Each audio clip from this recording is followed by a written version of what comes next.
Bienvenidos al Código Caracol fin de semana. Este fin de semana no solo fue de fútbol, también de entrevistas de antiguos aliados que parecen estar en otra orilla.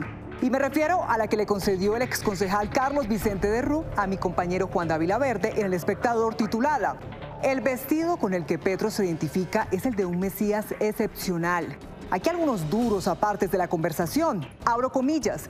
El presidente pertenece a la categoría de los gobernantes que en el mejor de los casos miran para el otro lado cuando saben o sospechan que hay corrupción, sin dejar de beneficiarse directa o indirectamente de ella. Cierro comillas. El exconcejal fue más allá. Habló de la personalidad del mandatario de los colombianos, a quien calificó como un hombre que se siente un Mesías excepcional llamado no a gobernar a Colombia, sino a salvarla. Textualmente dijo sobre el primer mandatario, abro comillas, "Se le ve como un tigre metido en una jaula que quiere salirse de allí a como dé lugar.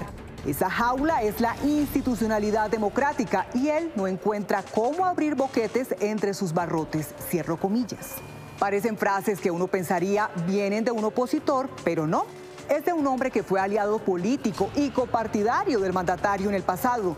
De hecho, junto a él denunció el carrusel de la contratación en Bogotá, que terminó catapultando a Gustavo Petro a la alcaldía de la capital.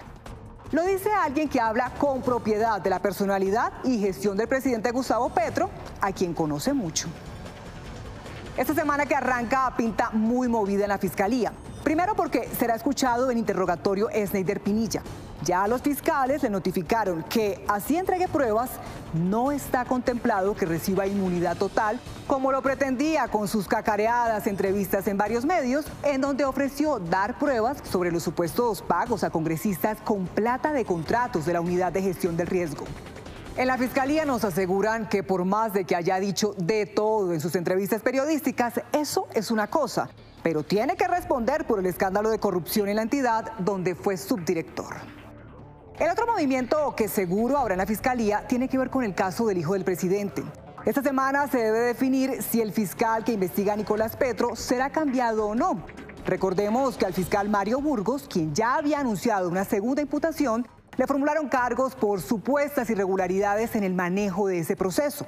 Nos aseguran en la Fiscalía que si por esa investigación deben cambiar al fiscal, corre riesgo de que no prospere el caso del hijo del presidente. No por falta de indicios para investigarlo, sino porque el proceso se enredaría y el nuevo fiscal tendría que arrancar prácticamente de cero. Mañana martes, el presidente Gustavo Petro inicia una gira de 6 días por Suecia y Suiza, donde tiene previsto un encuentro con el presidente de Ucrania, Volodymyr Zelensky. Los dos presidentes participarán en la Conferencia para la Paz de Ucrania, que se realizará en Buggenstock, Suiza. En Estocolmo será recibido por el rey Carlos XVI Gustavo de Suecia y participará en el foro Paz y Reconciliación en la Universidad Sueca de Defensa, donde hablará del proceso y la posición de Colombia en los conflictos internacionales. También tendrá un encuentro con los colombianos residentes en esos países.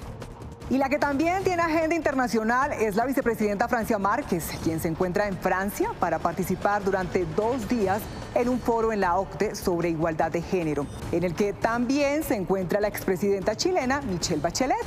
Este foro se desarrolla hoy y mañana, 11 de junio, en París. La vicepresidenta será la encargada de dar el discurso de apertura. Insistirá en que los países hagan un trabajo serio y planeado para transformar las inequidades. Por ahora en la agenda no hay planeado un encuentro con ningún alto funcionario del gobierno de Emmanuel Macron. Se espera que después del foro la vicepresidenta regrese al país. Y termino con el llamado a la decencia que este fin de semana Juan Carlos Botero le hizo al país desde su columna en el diario El Espectador. Advierte que gran parte de la población no solo es víctima de la violencia, es su reproductora. Dice el columnista, basta preguntarnos cómo nos tratamos, cómo dialogamos, cómo conducimos. Una invitación de Juan Carlos Botero a dejar de ver como enemigo al que piensa diferente, a cambiar la cultura de la violencia y de la polarización por la cultura de la decencia. Hasta aquí el Código Caracol, fin de semana.